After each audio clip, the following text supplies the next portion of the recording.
Ọlọ́run ṣàlékún àrísìkí rẹ̀ fáwọn aláàánú mi kí fúnni wọn ò kó má padà dàtọ̀rọ̀ torí tó bá ti kọ́ sójú wo ó ní láti kọ́ sínú.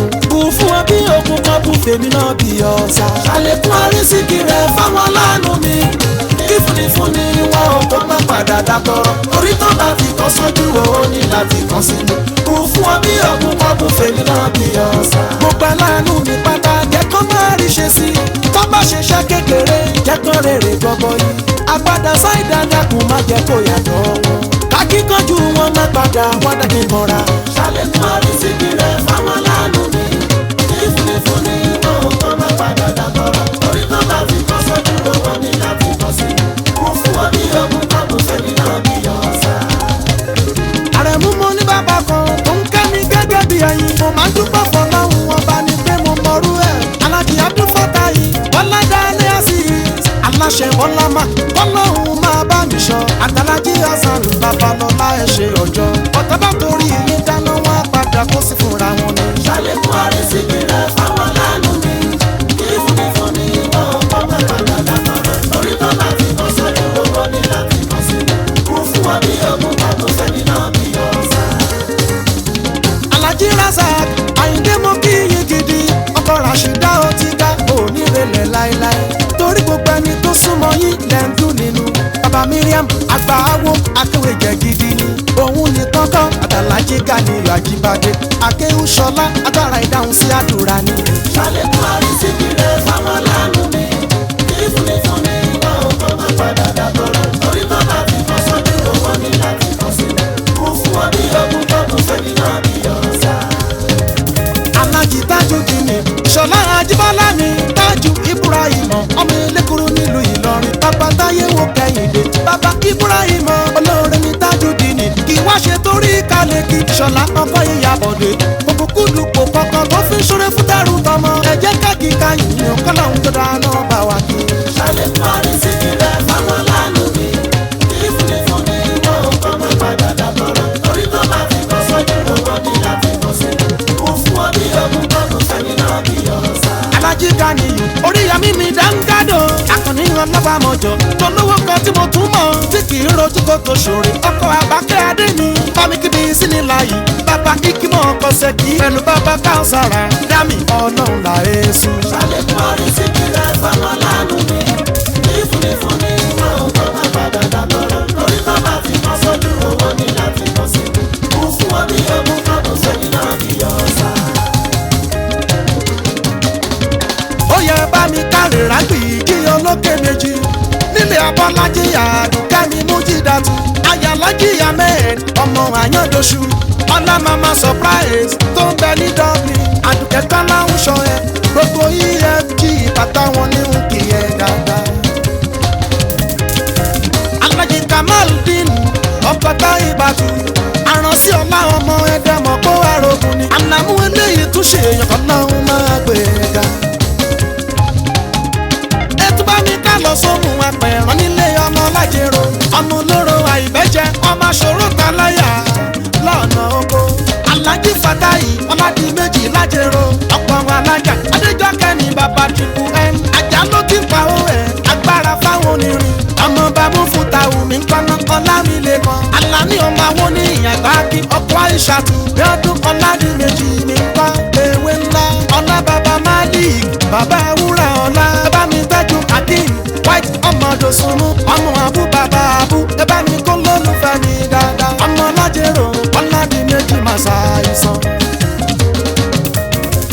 Àrẹ̀mú mélèé gbàgbé àdínkù ní kókó ń bìlò Alájí Lateef ọkọ̀ Mújídàtù ọkọ̀ ní Ìlọláwà olówó orin Bùkọ́lá ààrẹ arówó ṣàbíní gbogbo Ìbàdàn lápapọ̀ Àdìgún tó ṣe 50th àlọ́ṣe nílùú Mẹ́ka ajẹ́yẹyẹ mi rẹ̀ ẹ̀kùn wọ́n tún ṣọ̀pọ̀dún láyé gbogbo EFG pátá wọn ní nkíyẹ látòrí president Ọlámídé mi Mubarak àti mísọ́nà wa.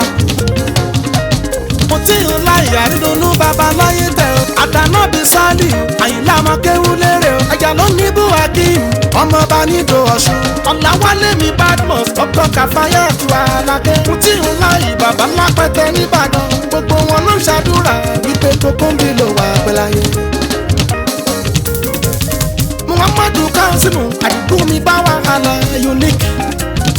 kí mọ́kànlé oṣù àti kádìjàtù wà nígbà ẹ bá mi kí yun adé àti tàórí àlùbáríkà ẹ̀jẹ̀ mi wálé ọ̀pá-dèjì yẹn màmá kú iṣẹ́ takuntakun mo rá ní kẹ́hìn ajíbádé alánìkanì afáà Táíwò Àbúbákírì ni mo ṣe èèyàn adédi méjì àgbà Abdulati ṣéun Abdulwakil Sanni Adéọlá ni founder Al-Mubarak Islamic Societies gbogbo Kétu pátápátá ẹ jẹ́ ká lọ sàṣàlátù Aisha Àjọkẹ́ tọ́jú Dúpẹ́ Muhammed àti Rukayatu Ayọ̀ká ọmọọba náà kú o Alhaji Mudafiru àní bàbá yín sẹ́yìn Àtàlájì Jẹlílì àjọmọ pẹ̀lú Osama Alhaji Dawud ọlọ́mọ wẹ́wẹ́ nílùú Owódé Imam Abdulateef ọmọ arówó bọ́lẹ̀mí Alájà Mújìdátù ìyálájẹ́ àtòrìṣe gbogbo EFG wọn ní kí n gbádùkù dáadáa.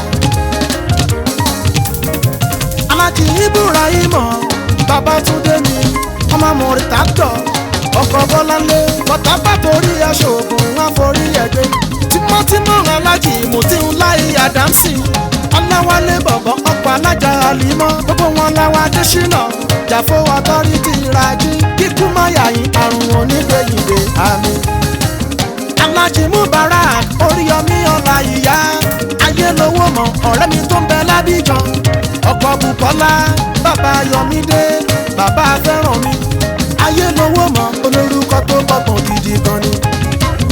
Ẹ̀tún bá mi kárẹ̀ wò ó lódò ọba o ilé Ọláyínká mi àdìgún mi lùkù mọ́nu ọkọ̀ Ṣakiratu ọlá bàbá Fatima òyìnbó eléko ní gbogbo pọ́tà Ìkòyí aṣọ ọmọ kì í lẹ́dógún àkàndá Ọlọ́run ni àdìgún ṣòro galáyà ẹni bá ní kówó lulẹ̀ gbogbo wọn ni ó ṣubú ya kàkà.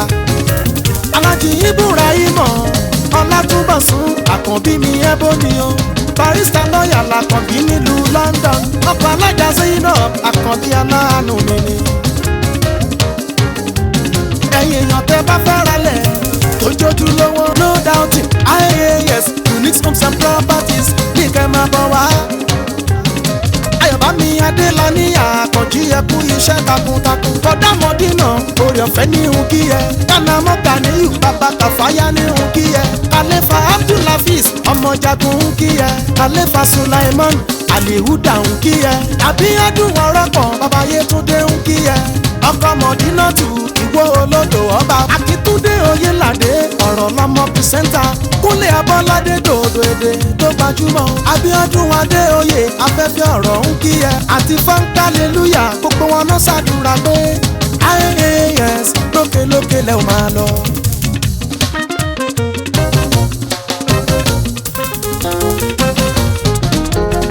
Iṣẹ́ owó lè ó mọ̀ mí gbomi lára ẹni bárẹ́ni tó na ó yẹ ká lù wọ́n lọ́gọ́ ẹnu ní wípé ẹ ṣe gan kan lè mọ̀ pàwá gan mú rin. Iṣẹ́ owó lè ó mọ̀ mí gbomi lára ẹni bárẹ́ni tó na ó yẹ ká lù wọ́n lọ́gọ́ ẹnu ní wípé ẹ ṣe gan kan lè mọ̀ pàwá gan mú rin.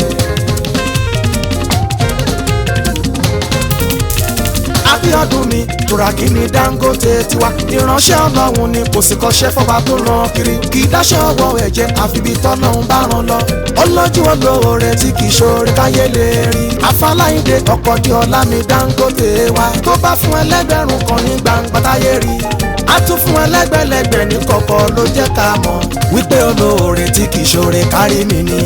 Iṣẹ́ owó lè ó mọ̀ mí iṣẹ́ owó lè ó fi gbomi kájú wọn káyìí wọ́n ní yọ.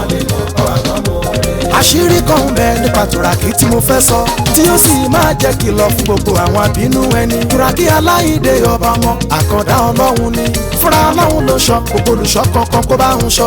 Ẹni bínú sí Ọlọ́run a sì máa bínú sírú wọn ẹni yọ́nú sí Ọlọ́run a sì máa yọ́nú sírú wọn.